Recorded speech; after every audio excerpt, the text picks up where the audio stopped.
Let me ask you something. Are you tired of spinning your wheels trying to figure out how to build real wealth? You've probably heard 1,000 different strategies: real estate, stocks, side hustles, crypto. But what if I told you there are only two proven ways to get rich? And here's the kicker: most people are wasting their time on everything else. For years, I thought building wealth was complicated. I read books, watched videos, and tried everything, only to realize I was chasing shiny objects. But then I discovered the truth. Every wealthy person, from self-made millionaires to billionaires, got there by following one of two paths. And today, I'm going to break them down for you. But here's the catch. If you're not actively choosing one of these paths, you're leaving your financial future to chance. So if you're ready to stop wasting time and start building real wealth, stick around. Because in the next few minutes, I'll show you the only two ways to get there, and how to decide which one is right for you. Path 1. Owning equity in a business. Let's start with the first path. Owning equity in a business. This is the fast lane to wealth, the one that can take you from zero to millions in just a few years. But here's the thing, it's also the riskiest. Think about it. Jeff Bezos didn't get rich from a salary at Amazon. He got rich because he owned Amazon. Elon Musk, not a high-paid engineer, he owns pieces of multiple companies. Even CEOs making millions in salary still make most of their wealth through stock and equity deals. So what exactly is equity? Simply put, it's ownership. When you own equity in a business, you own a piece of it. And as the business grows, so does the value of your piece. But here's the key. You don't have to be the founder to own equity. There are multiple ways to get in the game. Let's break them down. First, you can start your own business. This is the hardest but highest upside route. You take all the risk, but if it succeeds, you reap all the rewards. You have full control, and the sky's the limit in terms of how much you can grow. But let's be real. Most businesses fail.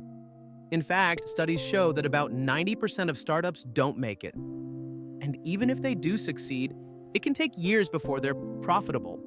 The stress is real, the hours are long, and there are no guarantees. Second, you can join early at a startup. You're not the founder, but if you're one of the first employees or a key executive, you can negotiate equity. If the company takes off, your shares can turn into life-changing money. Think about people who got in early with companies like Google or Facebook. They were just employees at first, but now they're set for life. The upside here is huge, but so is the risk. Most startups fail, and even if they succeed, it can take years before your equity is worth anything. Third, you can climb high enough in a company to get stock options. This is how top-level executives build wealth, even without starting a business themselves. It's a great way to leverage your work for something bigger, especially if you can negotiate a good deal with the company. But here's the catch. You have to climb high enough to get those opportunities. And even then, there's no guarantee the company will succeed. So, why does this path work? Because when you own equity, your wealth isn't tied to your time or effort. It's tied to the success of the business. And if the business succeeds, you succeed big time. But here's the flip side. This path isn't for everyone. It's risky, it's unpredictable, and it's not a guaranteed win. So, what if you don't want to take that risk? What if you want something safer, more predictable? That's where Path 2 comes in. Path 2, slow and steady investing. Not everyone wants to take the risks of starting or owning a business. Maybe you don't want the stress, the long hours, or the possibility of losing everything. That's where the second path comes in, consistently investing a portion of your paycheck. This is the slow lane, the safe lane, and for most people, it's the only lane they ever consider. Here's how it works. Every time you get paid, you take a percentage, at least 10%, and invest it. Stocks, index funds, real estate, whatever you choose, the goal is simple. Let your money grow over time. But here's the challenge. Life gets in the way. Bills, expenses, emergencies, they all make it harder to save and invest consistently. That's why so many people struggle with this path. They start strong, but over time, they lose momentum. Experts say 10% is the minimum if you ever want to retire comfortably. But if you want to actually build wealth, to have real financial freedom, you're looking at 20%, 30%, maybe even 50% if you can. The more you invest, the faster you'll grow your wealth. But here's the catch. You have to start early and stay consistent. The real magic of this path is compound interest. It's the idea that your money earns money, and then that money earns even more money.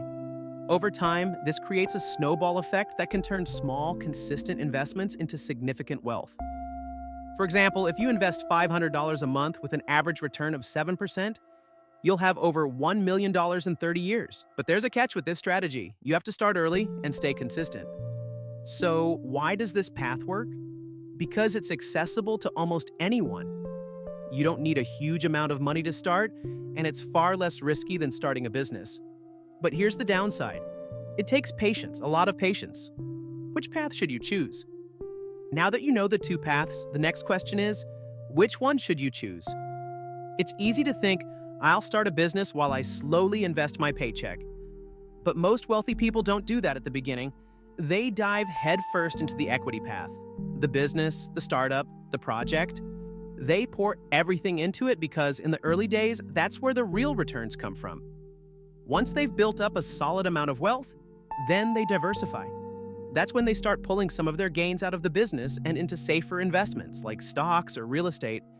So take an honest look at yourself. Do you thrive on risk and excitement? Then business ownership might be for you. Do you prefer stability, even if it means slower growth? Then steady investing is the better fit. Both paths work. The key is choosing one and committing to it. Because if you're not actively building wealth, you're just standing still. If you found this helpful, let me know in the comments below.